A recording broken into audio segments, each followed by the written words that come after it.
year, the shopping season for this actually kicked off more than a month ago on October 9th. Clearly hoping for better sales, 5 weeks of shopping. How are things shaping up, do you believe?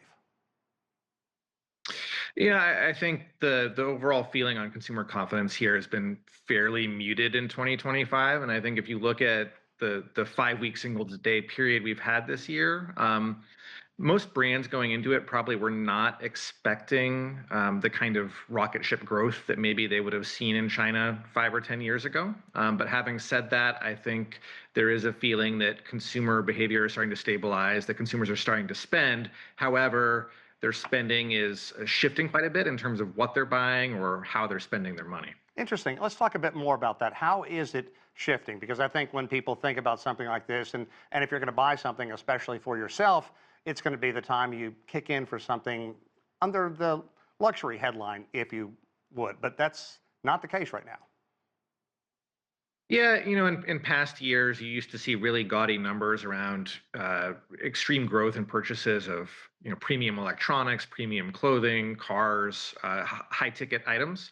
I think what we're seeing very clearly this year is there's been a shift towards comfort purchases and Right. replacement purchases. So, for example, if somebody needs a new phone, they buy it, but otherwise they're not really running out the door to buy something expensive.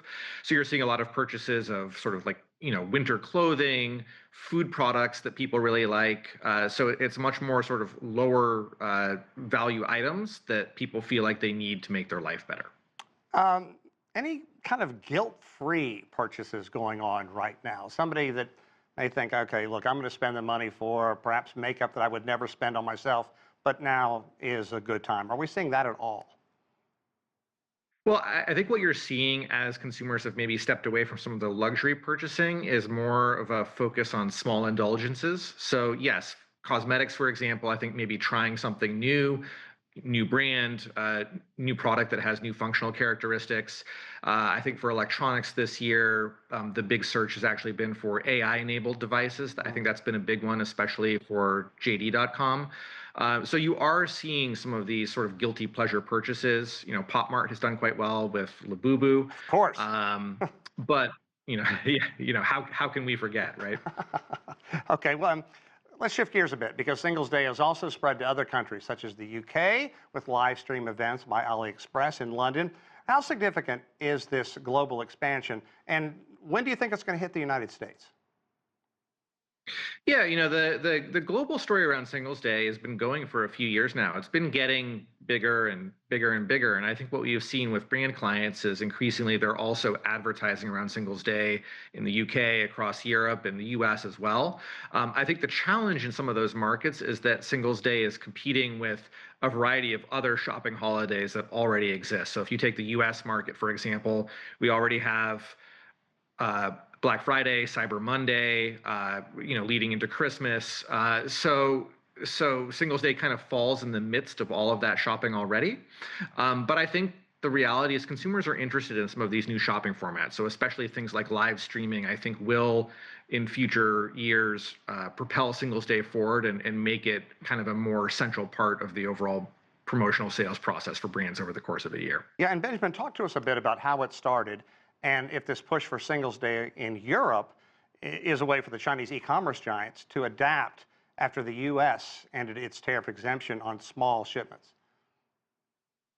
Yeah, I mean, Singles Day was originally conceived as a single shopping day targeted really at individuals who maybe weren't in a relationship who could you know take the chance to buy something that was purely about themselves.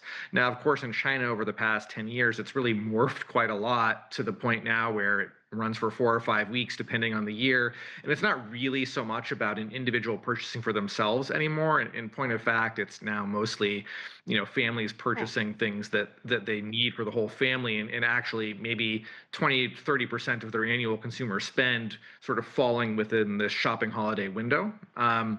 I think that the idea of marketing it to singles probably still works in Europe and the US, and there's probably room to grow there. The challenge will be whether or not brands are willing to commit the kind of spending they need to commit to marketing and promotional activity to make it as big in those markets as it is in China. Because in China, typically these discounts, the promotions, they apply to pretty much every product in a brand's portfolio. Often they're quite a bit deeper discounts than you might find in other markets. So that partly explains why it's been so successful here. And what about the fact that the Chinese e-commerce giants are kind of taking advantage now, considering the tariffs that kicked in through the Trump administration? I think the Chinese e-commerce giants, they very much have a plan to be globally dominant. They don't want to just be playing in China or playing in China plus Southeast Asia. And what they've done is they've invested very heavily in their logistics, their supply chain, in some cases investing in, final assembly manufacturing factories in some of these destination markets. And so I think we will see Alibaba, JD, TikTok, all of these platforms investing very heavily in trying to sell to U.S. consumers. And in all likelihood, I think they'll be very competitive with Amazon and will continue to put pressure on major retailers in the U.S.